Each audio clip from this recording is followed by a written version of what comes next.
નમસ્કાર, આપ જોઈ રહ્યા છો લખત ન્યૂઝ અપડેટ ચેનલ। તમામ સમાચાર અને અપડેટ મેળવવા માટે ચેનલને સબસ્ક્રાઇબ કરો અને બેલ આઇકન પર ક્લિક કરો જેથી તમામ સમાચાર અને અપડેટ તમને મળી રહે।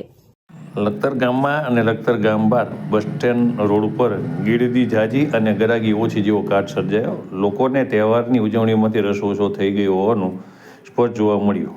લખતર ગામમાં અને લખતર બસ સ્ટેન્ડ રોડ ઉપર મકર સંક્રાંતિના પર્વને લઈને નાના વેપારીઓ દ્વારા દોરા, પતંગ, શેરડી, બોરા, મમરાના લાડવા સહિતની વસ્તુઓ વેચવાના સ્ટોલ બનાવ્યા હતા।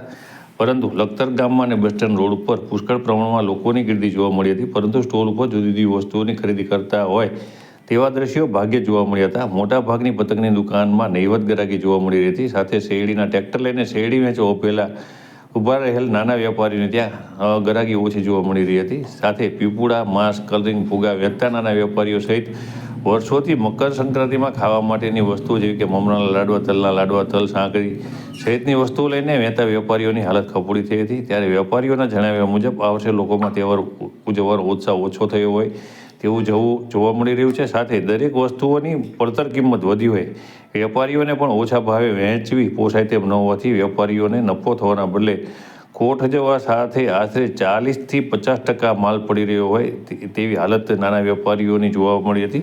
ત્યારે આ વર્ષે વેપારીઓને એમ હતું કે તેઓ ધંધો કરી અને કમાઈ લેશે, તેઓને 2-3 મહિનાની આજીવિકા આ ધંધામાંથી નીકળી જશે, પરંતુ હાલમાં તેમને પોતાને ખોટ ખાવાનો માહોલ સર્જાયો છે।